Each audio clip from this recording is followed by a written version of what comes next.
sa araw na ito, abay, nakapwesto na si Mobile Journal, Aba. Merrimon Reyes. Ready, Ayan. ready. Sa kahabaan ng, nasaan ka ba? Aurora Boulevard. Perfect mornings, Merrimon. Perfect mornings din sa iyo, Cheryl, tsaka Pastor Jeff. Sa kahabaan ng Aurora Boulevard, marami tayong nadaanan ng mga gasoline stations and yung karamihan sa mga nakakausap natin, itong mga lumipas na araw, bagaman meron daw pagbaba sa presyo ng gasoline o kaya naman ng diesel, hindi pa rin daw may iwasan na mabigat pa rin ito sa kanilang mga bulsa. Isa pa dyan, yung binabadyang pagtataas ulit ng presyo ng gasoline at diesel.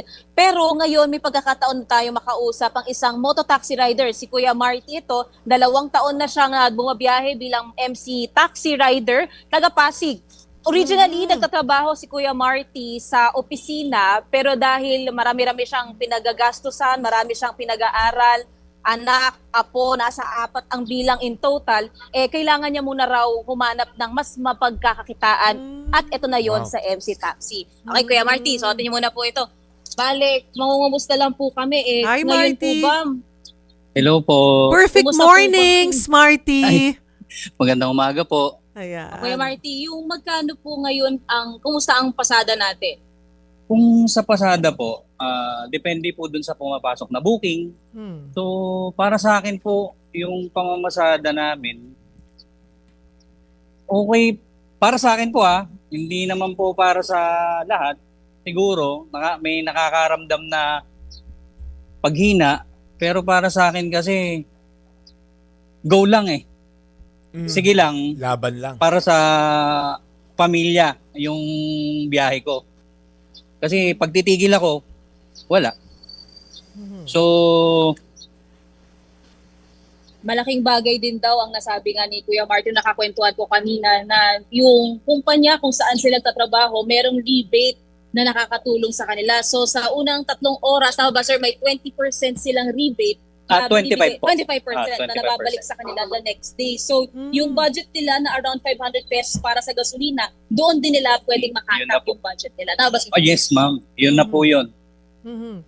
Sabi mo kanina, Merrimon, si Marty, ay Marty, dati nasa opisina ka. Mhm. Pero so Yes ibig po. mong sabihin, mas malaki ang kinikita mo sa pagiging rider kesa nagtatrabaho sa o nag-oopisina. Gaano kalaki Opo. yung naging yung difference?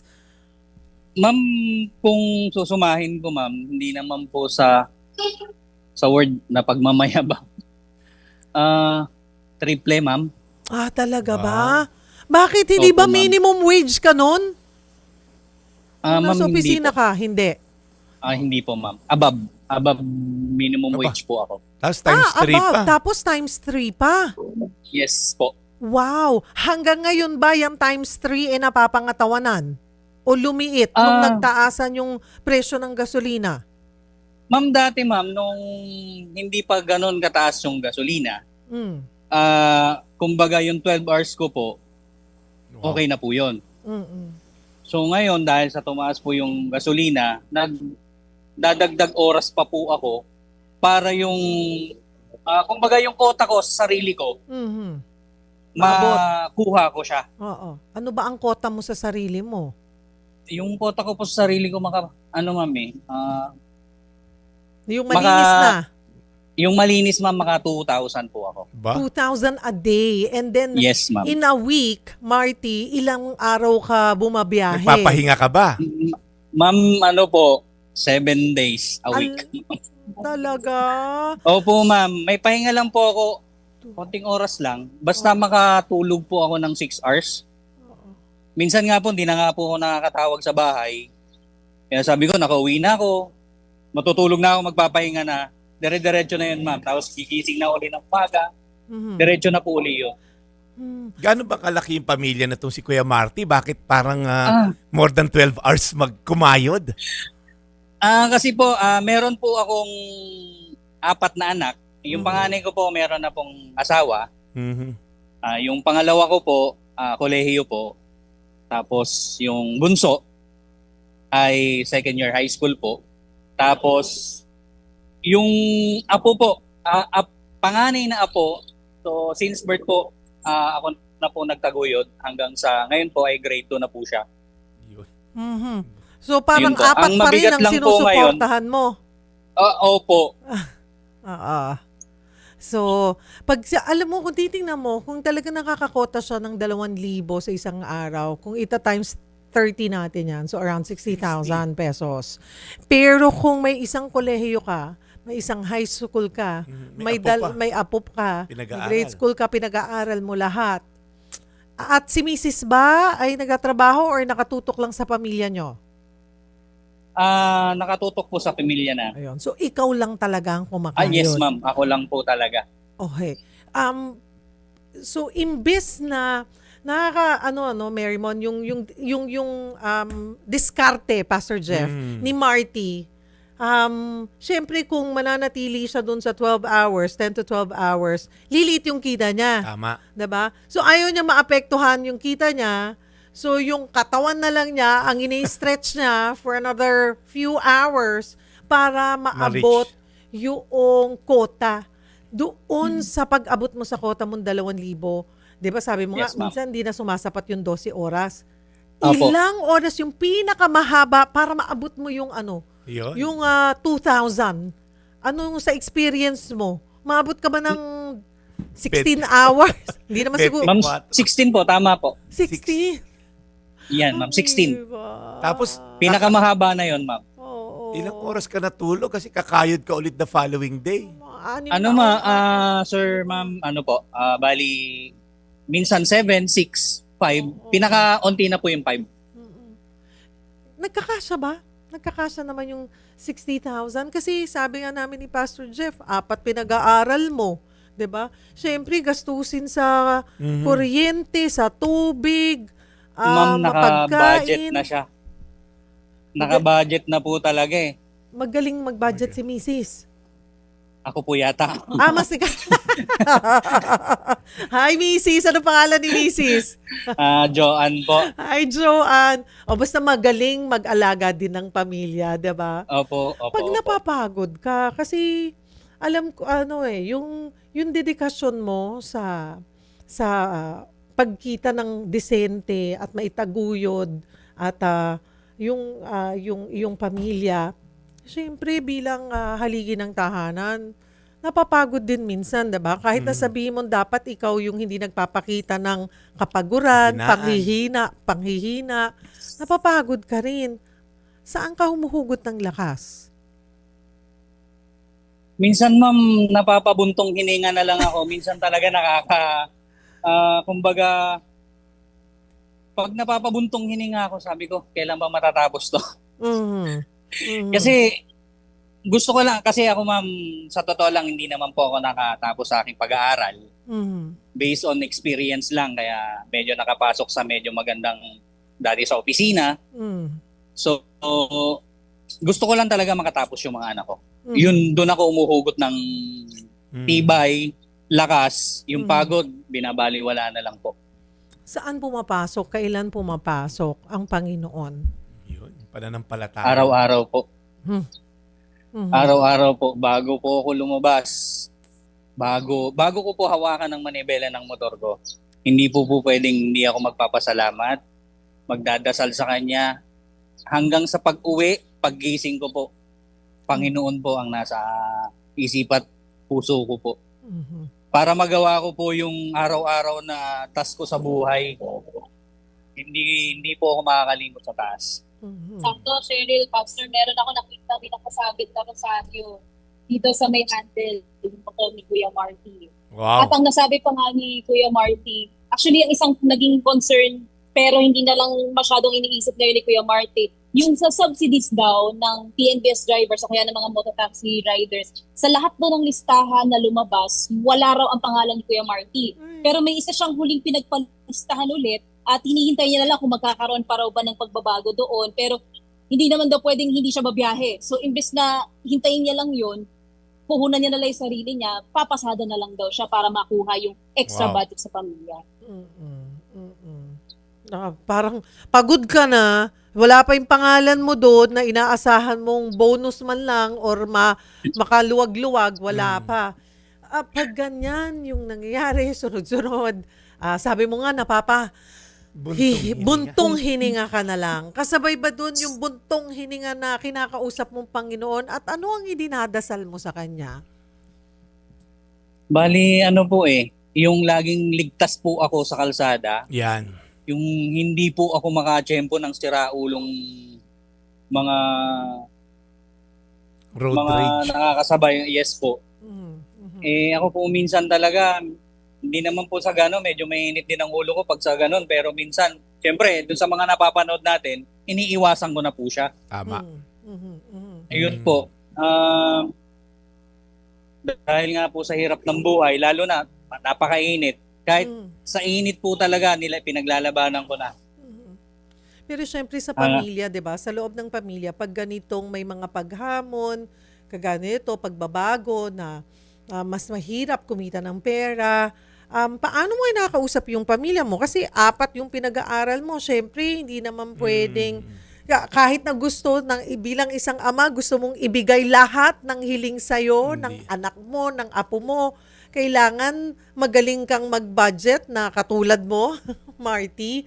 Paano mo ini-explain, iniuupo mo ba sila at yung challenges sa buhay ng inyong pamilya ay paano mo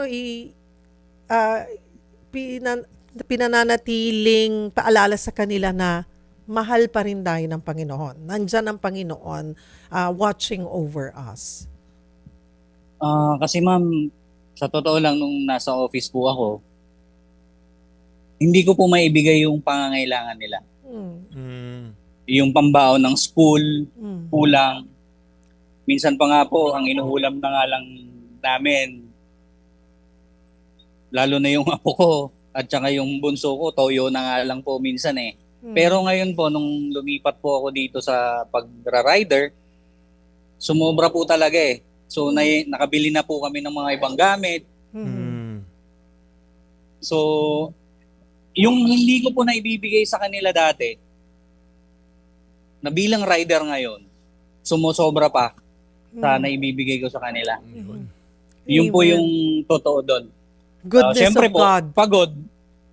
Yung pagod na okay lang sa akin yung pagod Ayaw ko lang maranasan ng mga anak ko, yung mga naranasan ko nung kabataan ko.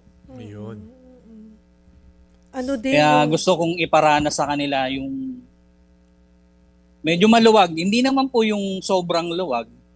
So, basta ayaw ko lang maranasan nila yung naranasan ko nun. Galing. Yun ang inspirasyon niya, Cheryl, yung naranasan niyang salat sa maraming bagay growing up.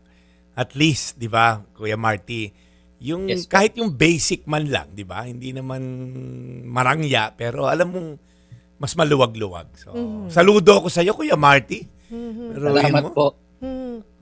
At paano kayo, yung pananampalataya, paano mo napapanatili sa iyong pamilya? Kasi nakakatuwang marinig, Pastor Jeff, sabi niya nga, bago niya i-turn on yung ganyang motor, hanggang sa during the biyahe, hanggang sa bago matulog, nandun ang Panginoon sa kanya. I suppose, gusto kong malaman, ganoon din ba, yan bang ginagawa mo araw-araw, yung iyong pananampalataya, ganoon din sa buong pamilya? Yung support. Yes po, ma'am. Kasi sa totoo lang, ma'am, i-ano ko na lang po. Last year po, June, nagkaroon po kami ng matinding problema. Etong bunso ko po ay nagkaroon po siya ng sakit. So, wala na po kaming ginawa kundi magdasal hanggang maka-recover yung anak ko. Halos mamatay na po yung anak ko sa totoo lang. Malaki yung gastos pero wala akong pakialam dun sa nagastos ko. At least nabuhay yung bunso ko. So pinagpapasalamat ko po sa Panginoon yun nung lumaban naman yung anak ko. God yun yung naging provided, struggle ko. Yes po talaga. God provided talaga. Opo. So doon ko na hindi dumanas man ako ng problema. Hindi ka bibigyan ni Lord ng problema nang hindi mo kakayanin. Huwag ka lang bibitaw. Amen. Amen. So, minsan nga po, naikukwento ko doon sa mga basero ko, minsan, yung may naisakay ako, pinag-pray over pa po ako. Mhm. Wow. Yun, hindi, first time ko po makaranas ng ganon, na hindi ko po maiwasan na tumulo yung luha ko. Kasi sabi ko sa kanya, napaiyak mo ako doon, sir, sabi ko. Mhm. Mm. May dasal Kasi ka ba? May naikwento ko hiling po ka eh. ba? Marty, if there's one thing na dasal mo o hiling sa Panginoon, ano yon? Isa lang po yung hinihiling ko talaga, yung bigyan pa po ako ng lakas ng loob o lakas ng katawan para sa araw-araw na ginagawa ko Mhm. para sa pamilya ko. Pag nabigyan ako ng lakas ng katawan, magagawa ko yung adhikain ko sa buhay Mhm. para sa aking pamilya na makatapos yung aking mga anak Amen. hanggang sa apo ko. Mhm. Kung iyong mamarapatin, Marty, nandito kasama natin si Pastor Jeff, 'di ba? And Yes po. we want to pray over you, si Pastor Jeff, para lalo kang maprotektahan sa bawat biyahe mo at manatiling matatag at ligtas at healthy ang iyong pamilya. Nakakatuwa kasi walang material na bagay siyang inisip eh. Aha. Basta yung material, parang kumbaga sinabi ni Marty, yung material na bagay na pangangailangan namin, ako na bahala doon. Pero Lord, ikaw bahala sa akin sa kalusugan ko. Correct. Hindi na kita hihingan ng material na bagay kasi alam ko, kaya ko yan. Pero kakayanin ko yan Kung kung ibibigay mo sa akin. Yung lakas. Yun lakas. Tama po, tama Diba? po. Go ahead, well, Marty, Pastor John. Kaya Marty, Yes, po. pray lang kita saglit. Natutuwa lang Sige ako po. na, alam mo, sa raming mga Pilipino natin na naghihikahos, lumalaban sa buhay, alam ko yung gabay ng Diyos, yun ang din ang pinakamahalaga actually. At sa tulong nga ng may kapal, tayo ay, yun ang dasal natin, maprotektahan ka lagi. Kasi minsan, Cheryl, hindi yung hindi dahil maingat ka eh. Minsan yung ibang tao hindi maingat, di ba? Kaya kahit gaano kakaingat minsan ang aksidente nangyayari. So, dasalan tayo. Ama namin sa langit, maraming salamat kay Kuya Marty na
Jesus. Amen. Amen.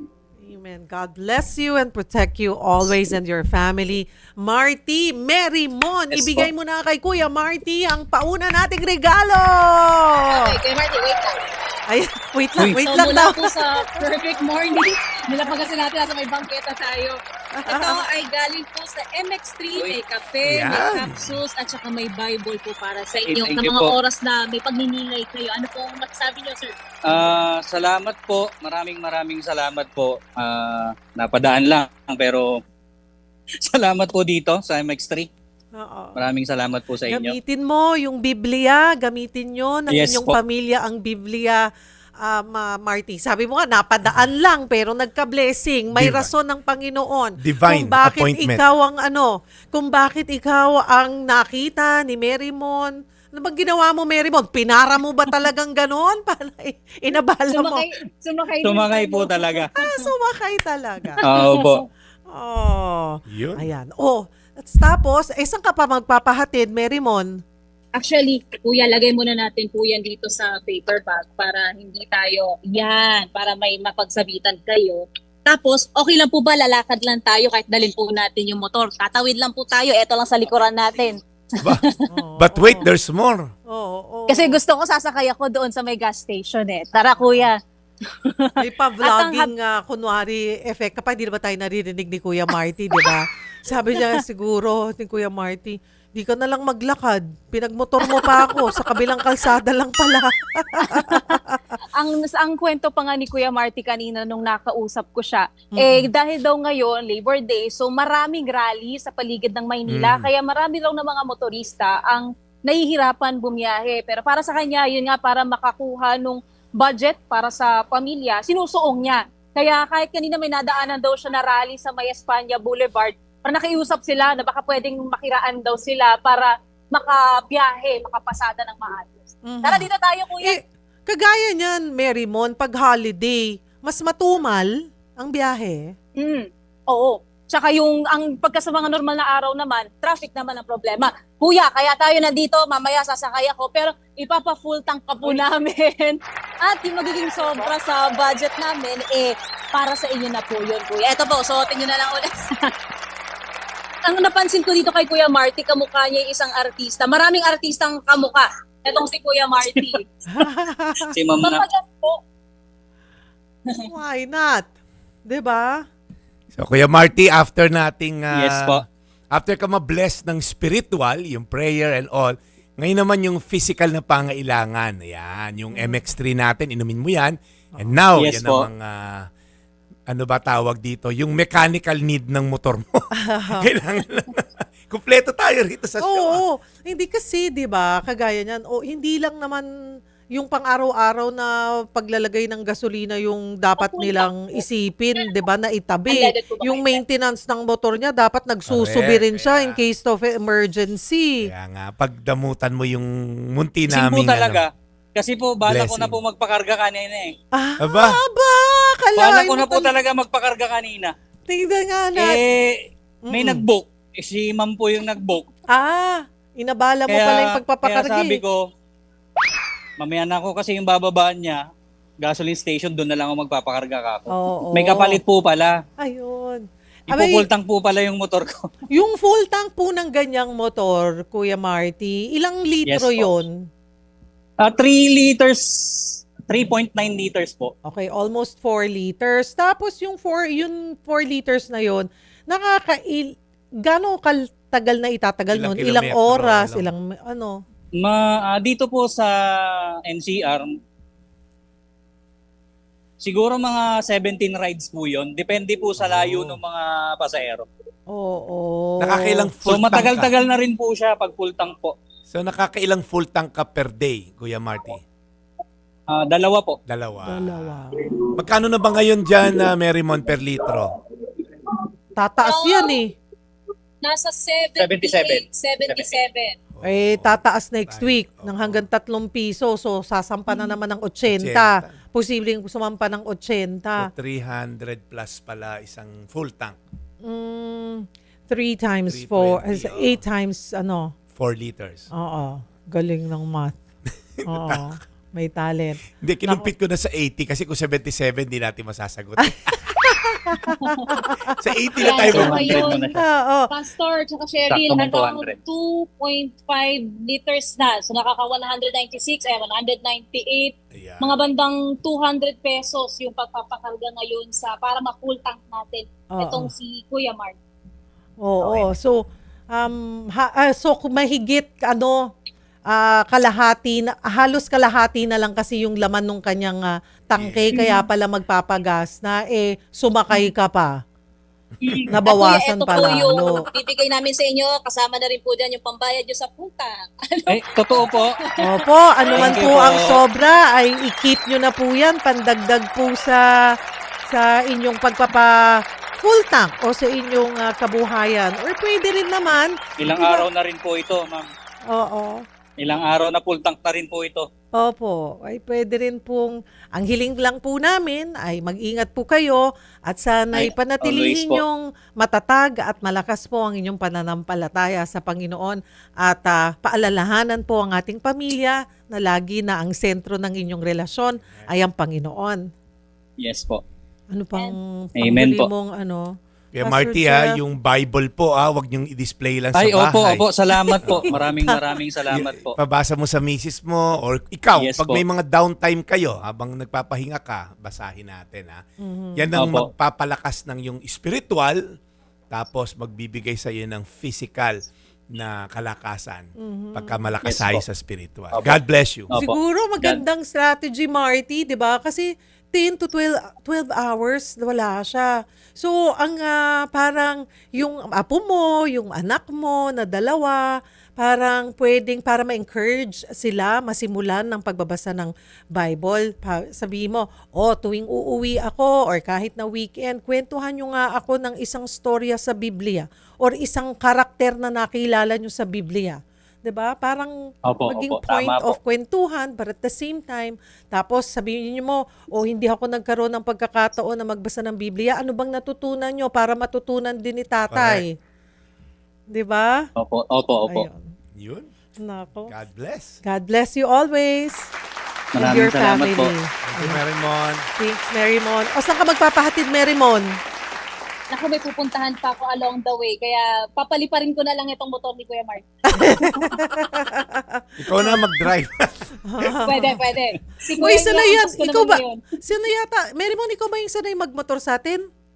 Yes, tsaka Ay- mag-drive ng sasakyan. Ayan, diba? Hindi pala. Ay, Joke kahit saan mo papuntahin to makakarating, Pwede rumakit. diba? Hindi kaya rumakit na to si Marimon. Pwede pang kakumpetensya ni 2,000 Marty a eh. day. Sabi siguro ni Mary Monteca, mukhang maganda ang kita sa pagiging rider ha. Ayan.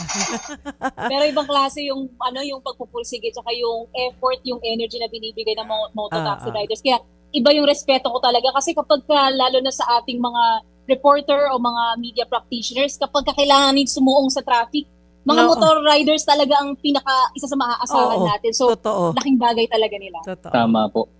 At kami po'y nagagalak na makilala ka, Marty. At Ako rin po, ma'am. mag-ingat. Ako'y nagagalak po makilala po kayo. Ayan. First time ko po ito. Ayan. Nagulat po ako. Ayan, Marymon, ikunin mo yung number ni Marty para ma-send natin sa kanya yung link. Or basta pumunta ka lang sa FB page ko, Cheryl Cosin Sige FB po, page. sige po. Makikita mo dun itong episode natin. Yun. Mapapanood mo. I-share mo, ha?